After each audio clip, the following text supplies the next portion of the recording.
96.9 FM. Fresh news, smart talk, all day. The views and opinions of the hosts and guests are their own and do not necessarily reflect the position of the management and staff of Guardian Network.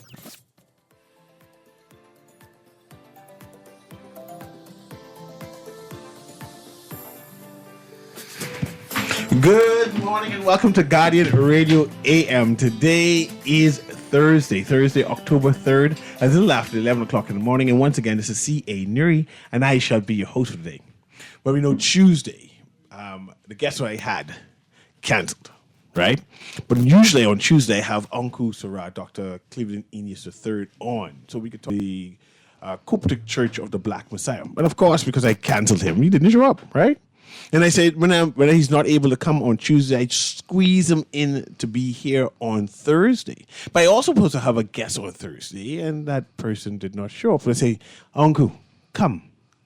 Come, Uncle, because I done see this week, it could be a wash in terms of guest canceling, right? But I always have to be prepared.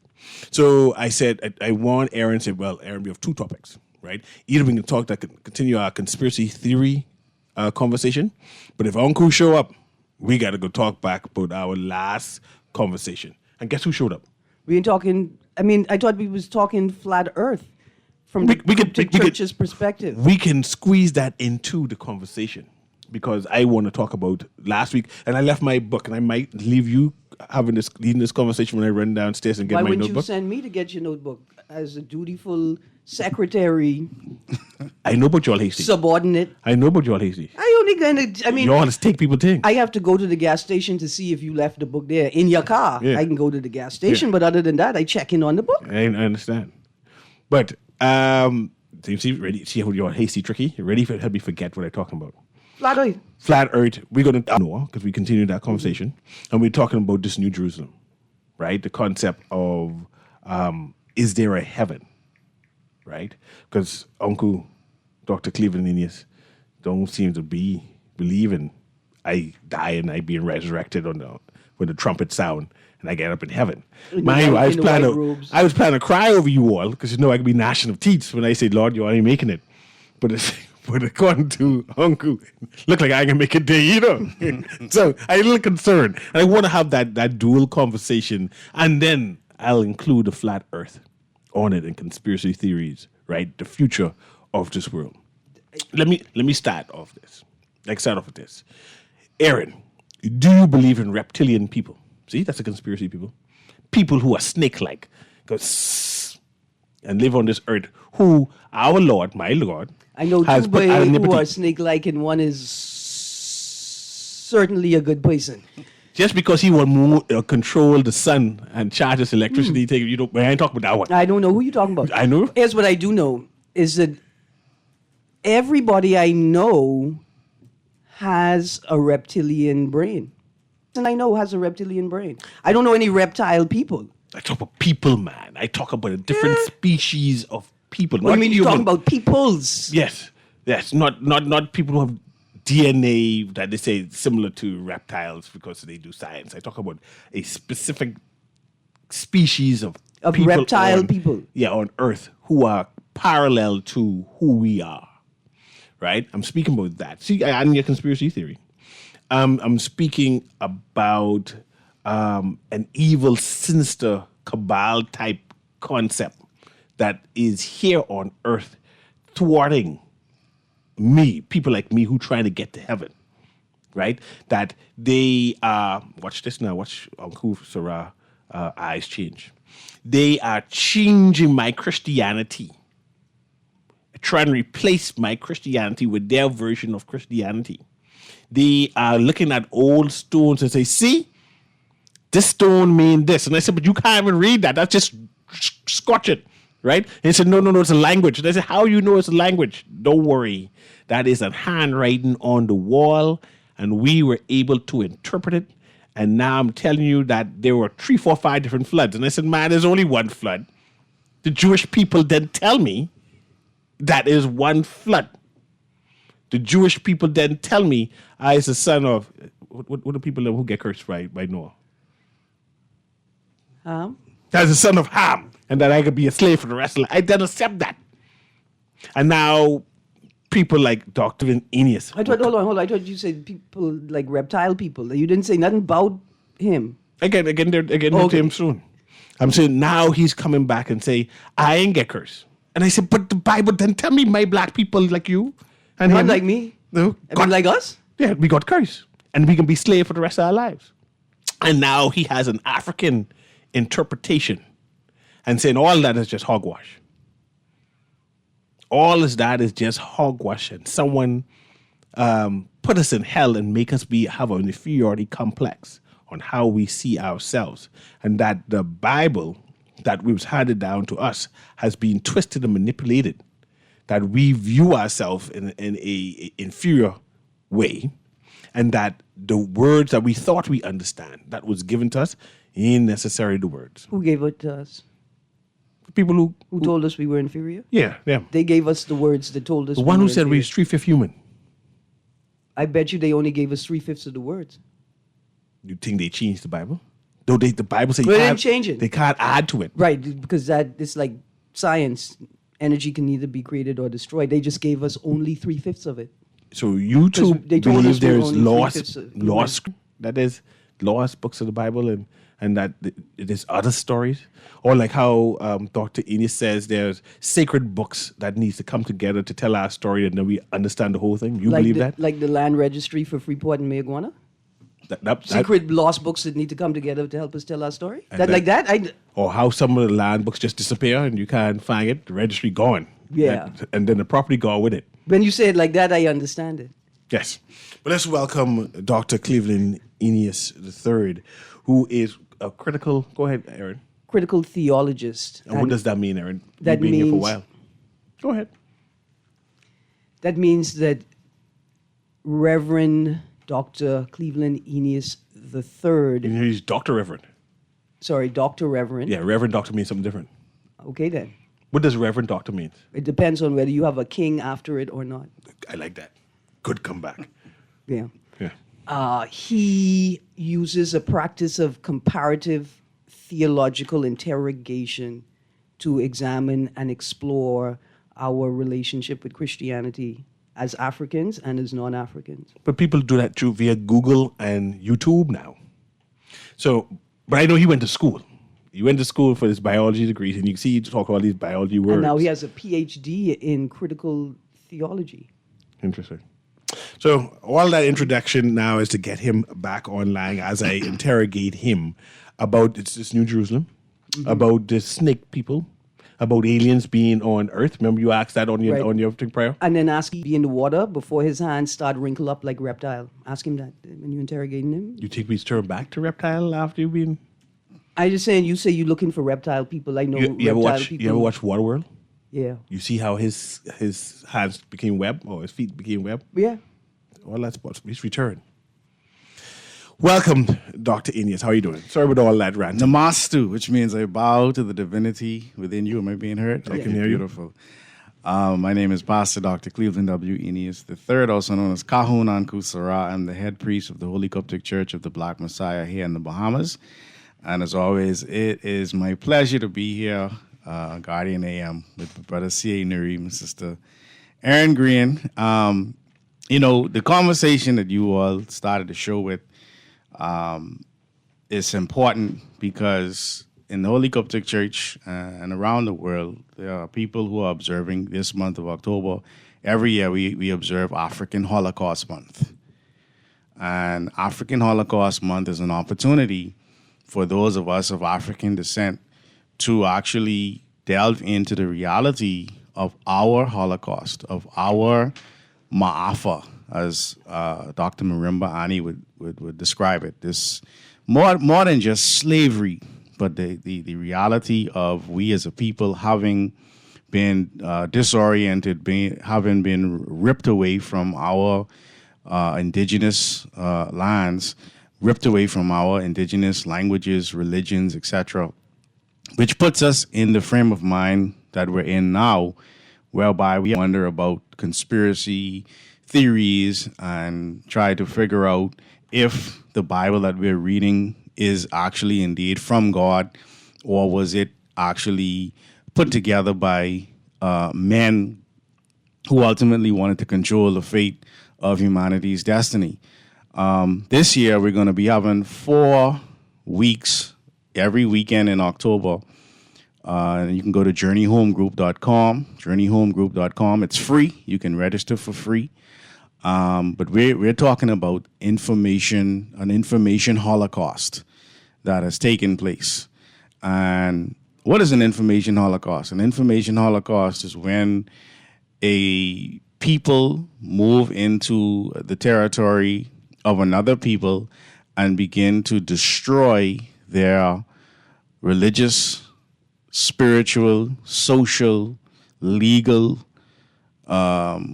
documents, whereby these people are left in a predicament whereby they no longer have any reference point to who they truly were.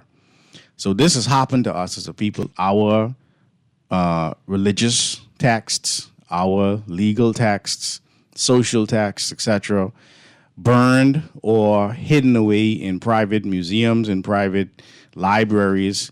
In fact, today we must go and pay to see the things that were stolen from us. We must pay to go to the London Museum or the British Museum, rather, the Louvre in France, etc. That's if you could get a visa to get go. to there, Yeah. right. So this is very, very meticulous. It's being done right in plain sight. All right, because if they removed all of the relics from those libraries and museums that didn't belong to them, they would have nothing.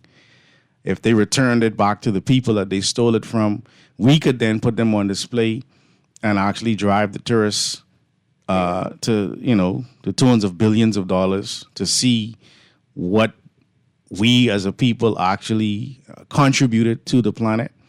And so when we look at the fact that there are hundreds of thousands of manuscripts that have been unearthed in what we know as Mali today, you don't think for a second that the things that we are having conspiracy theorist conversations about are in these texts? The fact that they lied to us and told us for generation after generation that our story was simply an oral tradition, like we didn't have anything written down on actual manuscripts, in actual stone, on actual metal, on actual leather. We didn't have these things, which is a complete and utter lie. The fact that the ruling powers today, the dominant culture today, have different tiers of information, whereby you have to be sworn in to actually hear certain information or be privy to certain information, right? The fact that these realities exist mean that we as a people are in a information holocaust. If I Go ahead. could kind of stick a pin for a second, the conversation about the evolution of medieval and European art, right? And that people are trying to convince us that in the 1700s, people, they couldn't form the shape of a face. Like, Right. right? Like, because if y'all couldn't do it in the 1800s, then we couldn't do it in the 1500s, right? We couldn't Right. have done it 1,000 years ago if y'all couldn't do it 200 years Even ago. though we got statues with faces, perfect faces. Right. I think the distortion of time and the evolution of culture through art is something that, art as information. Well, they made it art. See, when you take the facts, they call them art of facts, art of facts, right? They take our facts and they make them poems. They make them artifacts. They take our universities and they say these were temples or these were, places where people just went to imagine a god, right? But again, in their society, they have what's called top secret. This is a fact. This is not me being a conspiracy theorist. They actually have what's called top secret, above top secret. Okay, there are different tiers of secrecy in this society. All right, why is there secrets? Now they would say, well, for national security purposes, et cetera, et cetera. Or is it actually the is it something that is necessary to uphold racism, white supremacy, which is the thing that is evident, is very plain in our faces, but we don't want to talk about it. And when I say racism, white supremacy, I'm not just talking about white people, because there are white people in black faces that perpetrate racism, white supremacy every day. Ontological whiteness, where Ontological you were white- so yeah. consumed by white systems, structures, language, culture, that you forget that you're not white. Right. So last week we were talking about or asking the question, are we in the days of Noah, right? And we started out, for the sake of those who may not have caught the conversation last week, in the book of Matthew chapter 24, verse 37, whereby the Messiah, this African Messiah, he is saying to his disciples in this entire chapter, he's warning them or explaining to them of what the day and time would be like when the coming of the Son of Man would be. Because they was like, how things going to be when you coming back? And he says, but, starting at verse 36, Matthew 24, 36, but of that day and hour knoweth no man, no, not the angels of heaven, but my Father only. So all these churches who telling you when Jesus coming, they lie. Because he said no one knows, right? Verse 37 says, but as the days of Noah were, and he used the word no, which again, the word no or no in the hieretics is the word drunk.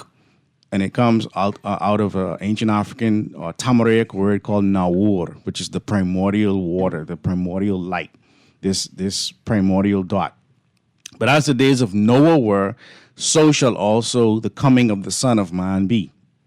For as in the days that were before the flood, they were eating and drinking, marrying, and giving in marriage until the day that Noah entered into the ark. This is the day and time that we're in right now, whereby we have lost contact with the divinity within us as a people. We have taken on the image and the likeness of the beast. Every thought and every imagination of our hearts and of our minds is evil continuously, to the point where the Messiah is saying that, and these people, verse 39, it says, I knew not until the flood came and took them all away. So shall also the coming of the Son of Man be. So this is telling us that there are actual realities within nature that we have to be aware of, because we were talking about a precession last week, which takes 26,000 years as the earth wobbles. And the fact that during these precessions, you have polar shifts, you have earthquakes, you have volcanic eruptions, you have hurricanes that are outside of the, 5-scale tier that they have. You have all of these things happening. And during the days of Noah, nobody was waiting for Jesus. Now, am I saying there is no real Messiah? I'm not saying that. I'm saying that the reality of who the Messiah is and what the Messiah represented for these people who are the original Nazarite people was not a person who was coming to save them as much as an example of how we can save ourselves. As again, the book of John chapter 14 verse 12 says that we would do the works and do even greater works than the Messiah. So this story that's talked about in the book of Genesis of a Noah, as we talked about last week, it's a composite of various stories that have taken place around the world. If you have a global flood, why would you only listen to the perspective of one culture? You go to the Europeans and then you just don't talk to nobody else.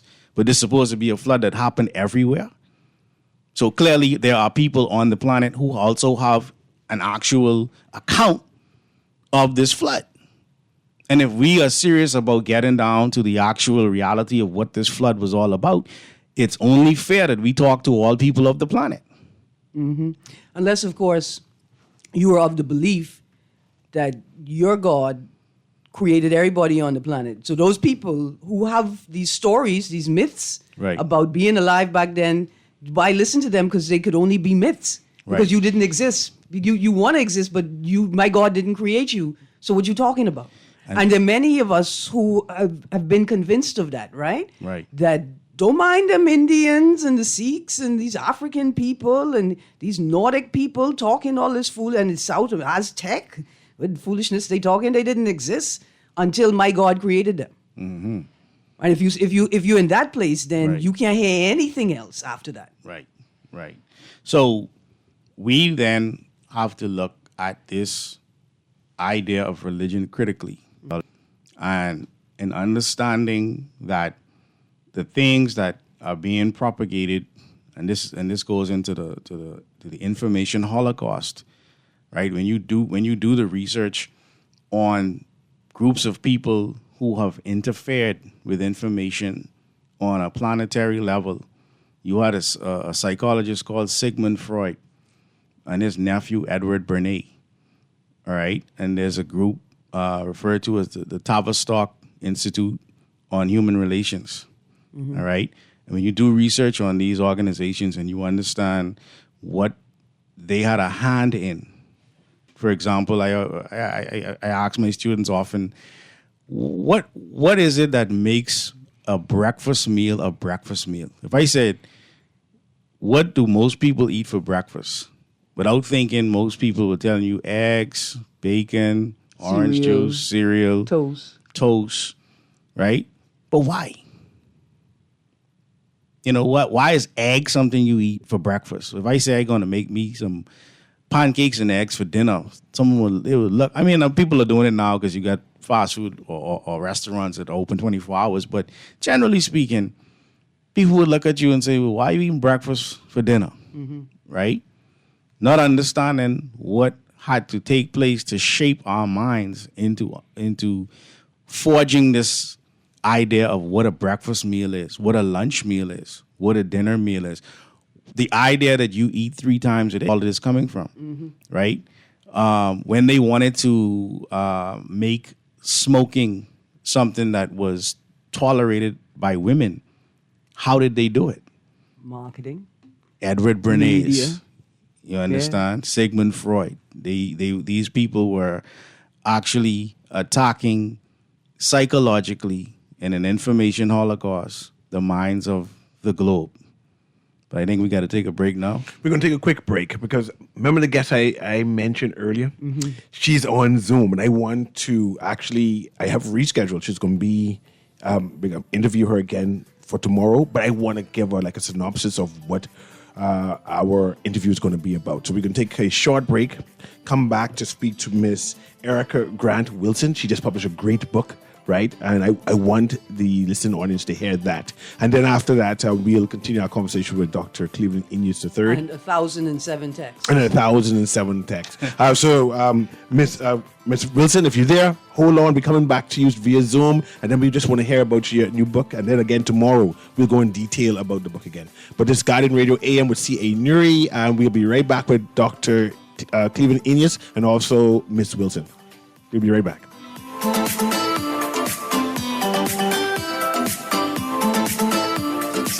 Roll with the best for all your printing needs. There ain't no one better, no. For posters and banners, magazines and flyers, for window decals, greeting cards and newsletters. No job too big and there's no job too small. You name it, we can print it. Just give us a call. Let Print Masters bring your masterpiece to life. Located in the Nassau Guardian Building, telephone 302-2361. Love the show? Want to give your support? Become a sponsor today. Call 302-2300 for our rates and packages. That's 302-2300. Become a sponsor on Guardian Radio 96.9 FM. Fresh news, smart talk, all day.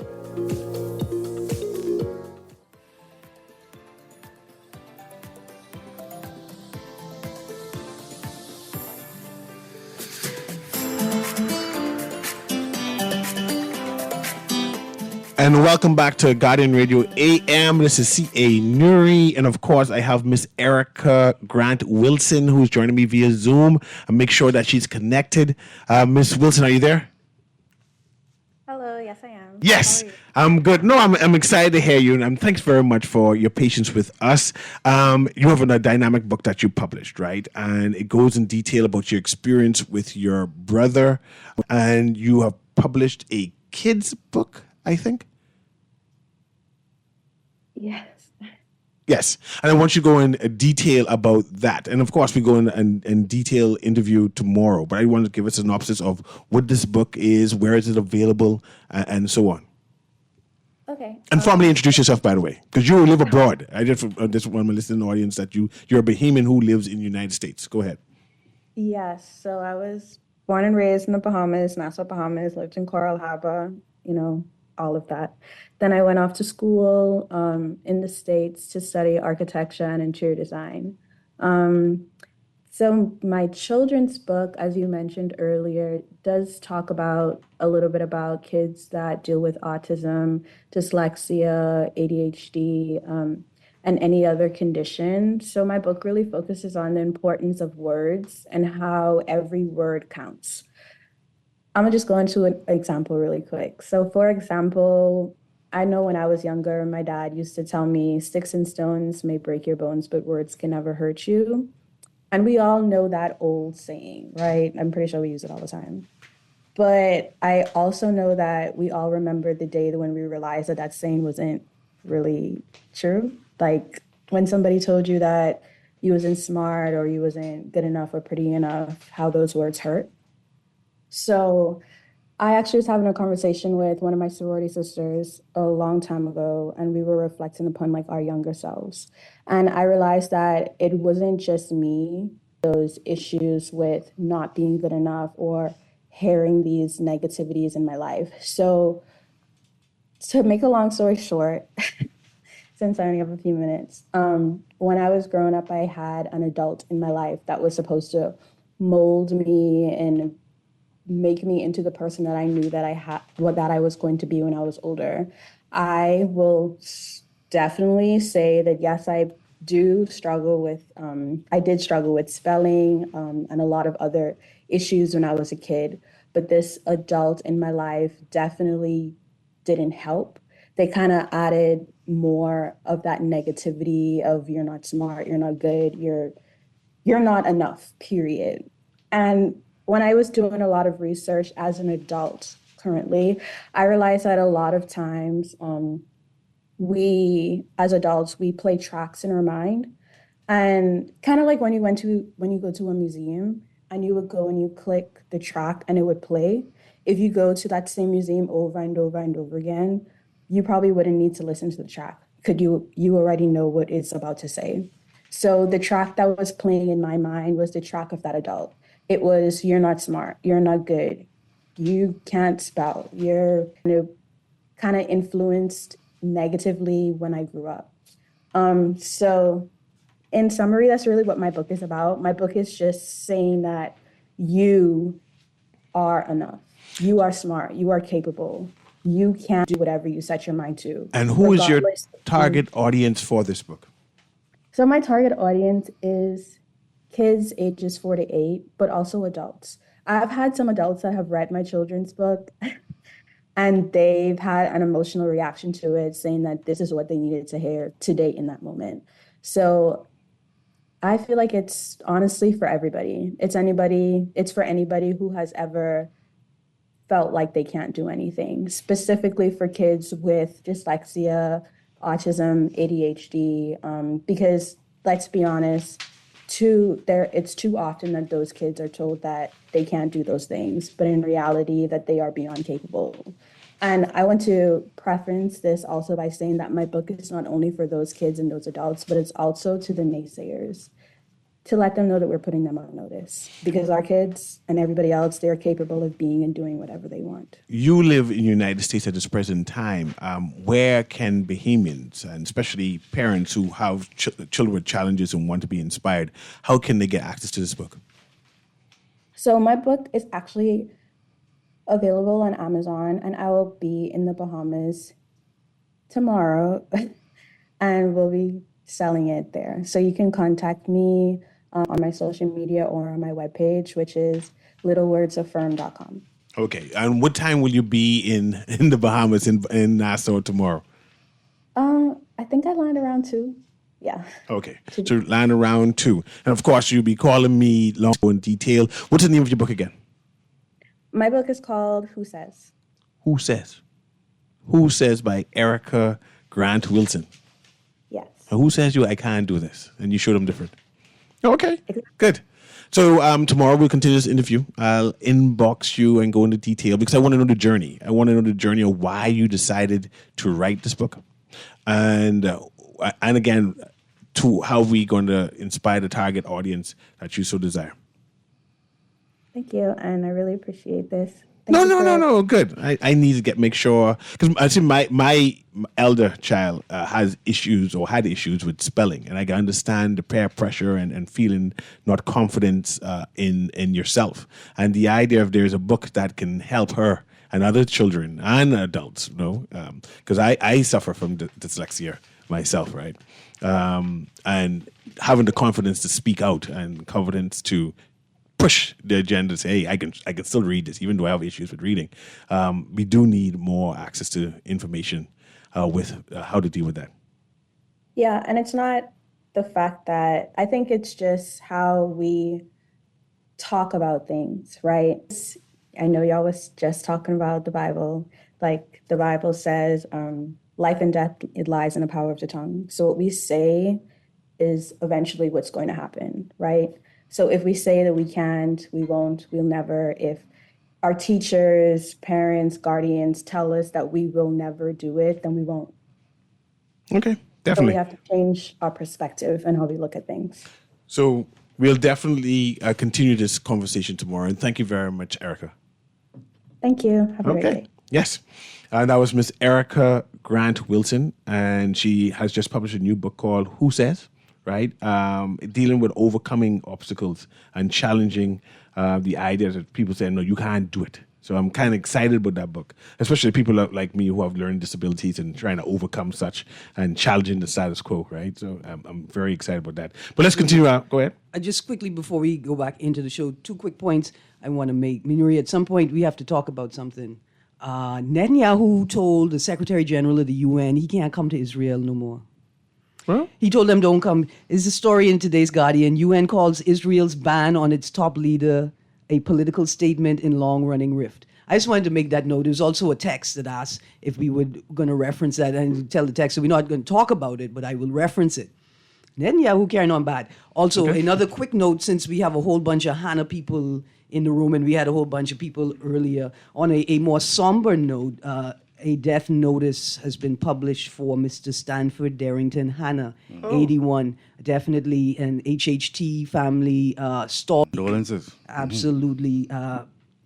Uncle Stanford Darrington Hannah, 81, of Pompey Bay, Acklands, died at PMH on Sunday, September the 29th, 2024. He is survived by his brothers, Maurice Jr. and Frederick Hannah, sister Van Rhea Hutchinson, and numerous other relatives, family, and friends. And we know that Stanford I gave the reunion the seal of approval, was very supportive, and condolences to the immediate family and the extended family and to the country which he served. Okay. Yes. So let's continue our conversation on Dr. Cleveland-Enius, right? I know you're going back and forth with Aaron, and I was trying to reconfirm my guess before, right? Yeah. Earlier in the conversation, I challenged whether there will be a rapture, whether there'll be a trumpet sound and then the dead will rise in Christ first, right? And last week you mentioned that the Bible suggested that there's going to be a new Jerusalem, right? And then I said, yes, I acknowledge that there's going to be a new Jerusalem. But how you described it was different.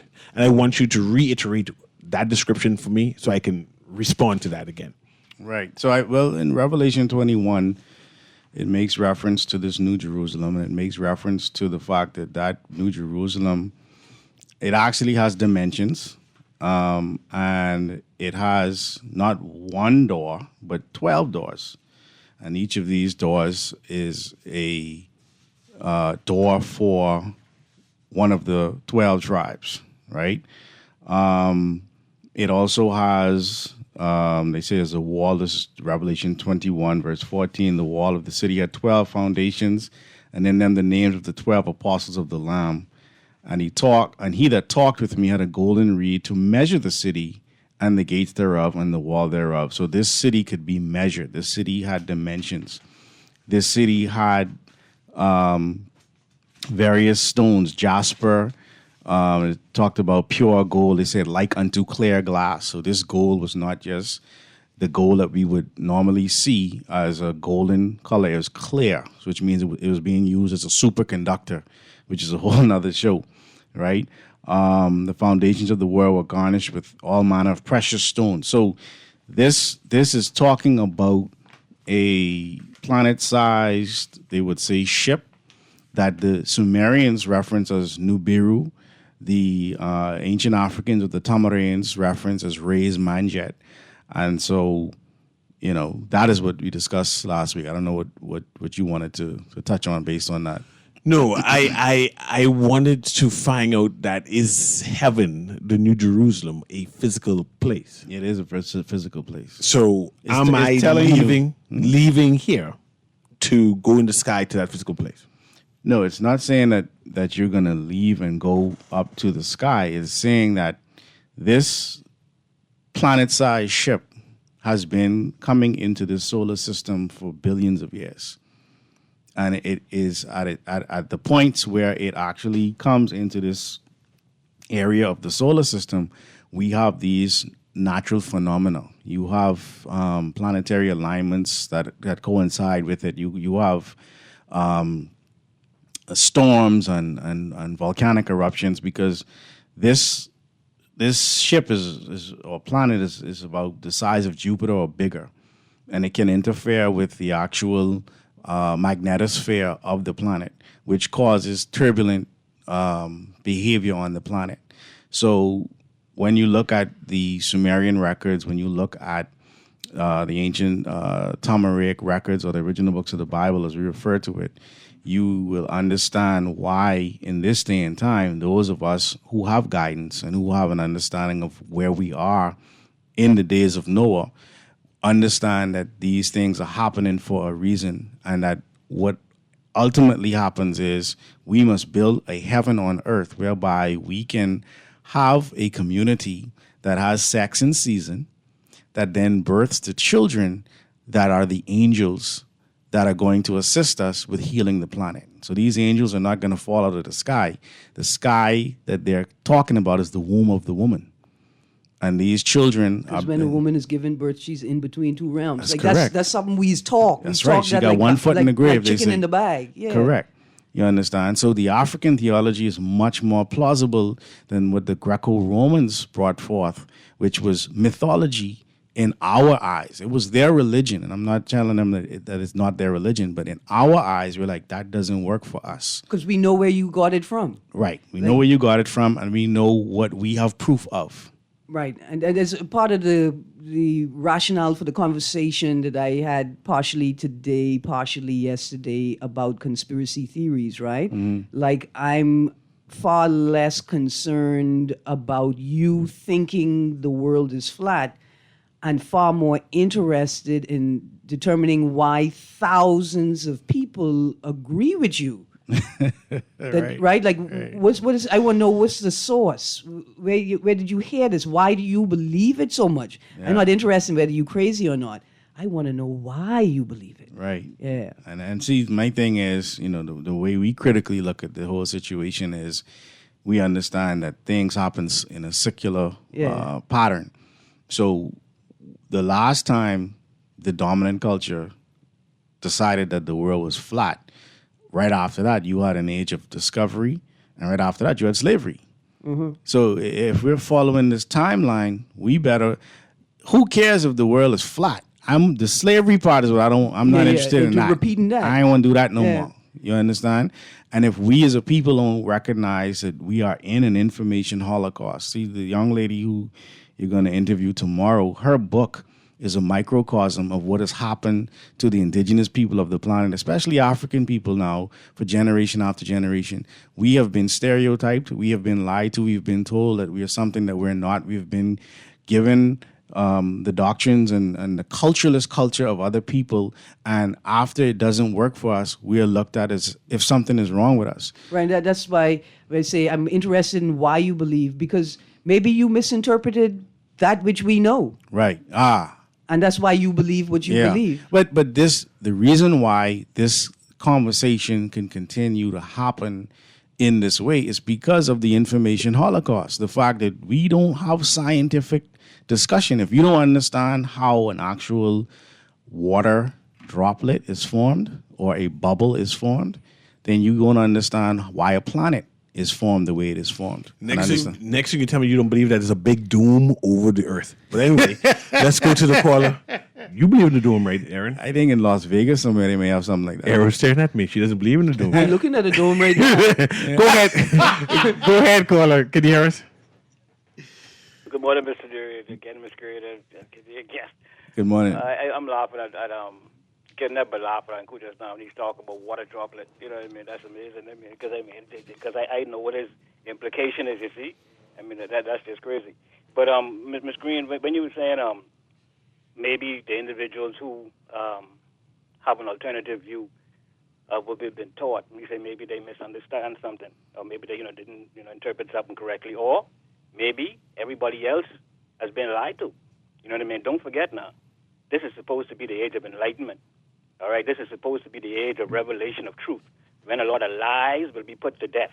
You know, that kind of way. So, with that being the case, if you are an individual who's holding on to a theory or a story of something that has existed for a particular amount of time, like 100 centuries, then chances are you may be proven to be incorrect, especially if, like how Anku was talking about, we view things from one people's perspective, especially if that thing that you believe in was created by that one people.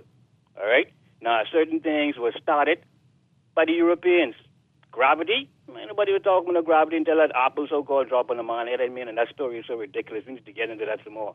But what we need to understand is that I agree with Anku when he was talking about the importance of the dates and stuff, because that's something I'd mentioned, why it's so important for us to understand the time of year to be born and what our horoscope, what our sign, our zodiac sign means, or how relevant it is in our life, and how it determines our character, how it determines our strengths and our weaknesses, how it determines how we view the world. So you might say, well, that's why I saw this, or that's why I saw that, because it is the stars that are above you. Now, last week, when I was trying to say something that Anku had mentioned, he didn't even give me a chance to say something. But Ms. Green, I like the way you think, Ms. Green, also, when you said that when you see people doing the thing, you want to know what it is. Why is it? Because when I used to see our brothers and sisters from Haiti coming over here and risking their lives in those boats with the children and different things, right? I used to say to myself, man, what is it that would cause a human being to put their life at risk like that? I wasn't out there, coming here. I was like, why? You know what I mean? What is it that would cause that? You know what I mean? Yes. And see, that is where we need to look at the world as opposed to just jumping on a judgment, right? Let us try to look at it from a certain angle, from a human perspective. Cousin, I appreciate. But I'm going to end on this right now because I know we ain't got much time and things like that. But we need to get into a deeper discussion on this thing. But the person who called talking about discredit me, Mr. Green, they need to call in, man. To call in and say and let us converse and let me hear what you have to say. So, don't just say I'm wrong and see. But I'm cool. Cousin, I gotta go. Thing with you see? You can cause me get fired. Only two crazy people could be on the air at one time. That's Urkel rules. Let's go to the next caller there. But look here, caller. Namaste. Respect, my brother. Go ahead, caller. Can you hear me? Call girl once. Go ahead again, caller. Yeah, good morning, Mr. Newry. Good morning, man. How you doing? Good morning, Anku, on Eric. Good morning. Morning. Yeah, listen, I was following conspiracy theories for about 34 years, okay? But I hate conspiracy theories is a misnomer. It's actually conspiracies. There's no theory. Anku. Yes, my brother. I share your God concepts. To deceive us about heaven and hell. I share your concepts. I see he's trying to be facetious. Making little jokes about it. But see Newry, he know the truth. But he don't want the people know he know the truth. But listen, this one go over quick, all right? The lady said ellipsoid. Google the word ellipsoid and explain to Rasta what an ellipsoid is. The lady is flat, but it's not a perfect sphere. It's flattened at the poles. So I don't know if that's why he keeps saying it's flat. The caller that the young student or people here and on previously, the guy was saying, how come you have different time zones? But I have explained it over and over by simply saying 15 degrees equals 1 hour, west is earlier, east is later. And so when you do that, you get 360 degrees if you multiply the 15 by the 24. So it's a sphere. But the Earth is not a perfect sphere. I think out of the planets, the most perfect spheres would be Venus and Mercury. I'm not too sure, but one of them is much rounder. So, I mean, it obviously lends to the theory that they were developed at different times. But, I mean, it's really simple, you know. I'm just Google the word ellipsoid. And, Aaron. Yes, sir. When it comes to conspiracy facts, right? Yes, sir. Don't do it without me. I sent you something that I want you to read concerning biodigital convergence and the Human Connectome project. We all being duped. We are so duped. See, I like Anko, you know, because what happens is I'm confounded that human beings actually believe they can save the planet. I'm willing to challenge anyone on that. This is ridiculous, man. How we get at this, man? Bless up. My prime minister is fighting to save this planet, so I know what you're talking about. 52. We going down fighting. The conversation we started. Are we in the days of Noah? I remember reading in Noah that it seems as if the mankind at that time was experimenting with gene splicing and thing. They had mentioned that angels was doing all kind of strange human cloning type thing. And I said that, or hinting towards that, if this is the days of Noah again, are you suggesting that there are now hybrid type humans on this earth? That man is now, or angels, or these, remember those separate people that's talking about, are experimenting on humans and things, and that is that happening? Yeah, it is happening, but it's not happening in a Hollywood themed way. You are what you eat. So if you are manipulating the food and you're creating organisms called genetically modified organisms, and people are consistently eating these organisms and metabolizing these organisms, it is changing who we are as people. For example, agricultural researchers are continually studying the impact of the introduction of animal herd feed. Well, in fact, the Terminator gene, right? It's a patented process that renders a seed useless, right? So once you've grown your crop of corn, you can't replant that corn. You got to go back to the source and buy a new crop. Correct. What agricultural researchers are trying to validate, what they're observing, is an increase in abortions, natural abortions from the animals that are eating the corn and the feed that contain Terminator genes. Right. And so they are, in the very scientific, strict way, trying to verify whether what they are observing is what they think they're observing, which is an impact of a seed that intends not to germinate, and that it seems to be causing the animals that eat it to experience abnormally high incidences of natural abortions. Right. You are what you eat. So this weekend, the African Holocaust Month, all right, we're going to be the Holy Coptic Church of the Black Messiah. We're going to be discussing how the global black population participates in its own information holocaust. How the global black population participates in its own information holocaust. So we parrot or repeat stereotypes. We parrot or repeat the dominant culture's perspective, and we ignore our own scientists. We ignore our own sociologists. We ignore our own priests. We ignore the very people who have taken the time to make it their life's work to actually give us an Afrocentric perspective or an indigenous perspective. And so this week, it's free. You can register for free. JourneyHomeGroup.com. We start roughly 12 o'clock, if I'm not mistaken, but all the times are up on the website. We have speakers from all over the world, and it lasts for a few hours, where we actually have, I think it's 3 hours, but we actually have these conversations that allow for, I'm not saying we're going to be talking about flat Earth this week, but the idea that there are people talking about flat Earth, is nothing wrong with that. I'm not getting nothing wrong with talking about flat Earth. No, I mean the fact that you could have an open conversation and have a dialogue, that's important. Yeah. Now, what What has about to the dome in the ocean on top of the earth? all we're asking is that we do our due diligence and bring actual science to the conversation. Right, 'cause so here's that what's so, gonna so that we're not just spouting off. Right. When we have this conversation, you try to make fun of me, but Aaron talking about the waters above the waters. Then I can say to you, you know that air is just less dense water, right? Right. Right. You know that? And what is above and what is below. Right. With your bright shirt and your bright self. I understand. So when that's tomorrow, what time again there? So that's actually on Saturday. Saturday. Every weekend in October, African Holocaust Month, we're going to be discussing various topics. JourneyHomeGroup.com. Check it out. It's free. And if you do sign in, just put Uncle next to your name so they know I invite you. Yes. It's coincidence that you decided to have this during Columbus Day when he discovered the Bahamas. Anyway. National Heroes Day. He's our national hero. This has been Guardian Radio AM with C.A. Newry. Thank you very much, Uncle Sherrod. Thank you very much, Aaron Green. Also, the unicorn. This is Guardian Radio 96.9 FM.